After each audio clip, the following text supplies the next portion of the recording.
The question is according to cooperation not individualism principle competition should be replaced by cooperation, state the statement is true or false। तो अगर हम बात करें cooperation not individualism वाले principal की,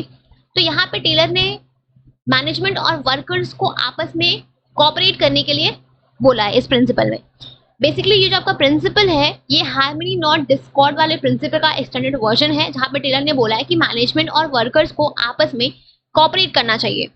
क्योंकि जो मैनेजमेंट और वर्कर्स है दोनों को एक दूसरे की जरूरत है और ये चीज उनको रियलाइज करना चाहिए कि दोनों एक दूसरे के लिए इंपॉर्टेंट है।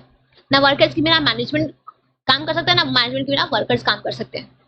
राइट। तो यहाँ पे अगर हम बात करें कॉपरेशन की, तो कॉपरेशन किस सेंस में बोली गई है, तो अगर हम मैनेजमेंट के पॉइंट ऑफ व्यू से बात करें तो यहाँ पे टेलर ये बोलते हैं कि मैनेजमेंट को अगर कोई भी सजेशंस अगर कोई एम्प्लॉइज करता है तो उसको मैनेजमेंट को सुनना चाहिए, और अगर वो सही है अच्छी है तो उसके लिए उनको रिवॉर्ड देना चाहिए, उनको और मोटिवेट करना चाहिए इनिशिएटिव्स लेने के लिए, राइट। और साथ में अगर जो भी डिसीजन मेकिंग है अगर वो उनसे रिलेटेड है, उनको अफेक्ट करती है, तो उस पॉइंट डिसीजन में उनको इन्वॉल्व करना चाहिए, उनका ओपिनियन लेना चाहिए। कोई भी डिसीजन लेने से पहले इंपॉर्टेंट उनको अपने वर्कर्स को अपने कॉन्फिडेंस देना चाहिए मैनेजमेंट को, ताकि उस डिसीजन को इम्प्लीमेंट करने में उनको ज़्यादा दिक्कत ना आए, राइट। इसके अलावा अगर हम बात करें वर्कर्स के पॉइंट ऑफ व्यू से, तो वर्कर्स को किसी भी टाइप के स्ट्राइक्स पे जाने से नहीं जाना चाहिए, कोई भी अनरीजनेबल डिमांड्स नहीं करनी चाहिए मैनेजमेंट से।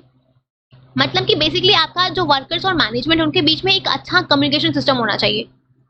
जहाँ पे वर्कर्स इजीली अपनी बात अपनी चीज़ों को कम्युनिकेट कर सकते हैं मैनेजमेंट से, और मैनेजमेंट जो है वो अपनी चीज़ों को कम्युनिकेट करता है वर्कर से, ठीक है। एक अच्छा कम्युनिकेशन सिस्टम होना चाहिए जहाँ पे दोनों एक दूसरे से अच्छे से कम्युनिकेट कर पाए बिना किसी डर या हिचकिचाहट के, ठीक है। मतलब बेसिकली आपका यहाँ पे कहा जा रहा है कि यहाँ पे इस प्रिंसिपल में हमें आपका जो पैटर्नलिस्टिक स्टाइल ऑफ मैनेजमेंट होता है ना वो फॉलो करने के लिए टेलर बोल रहे हैं, जहाँ पे जैसे एक एम्प्लॉयर एक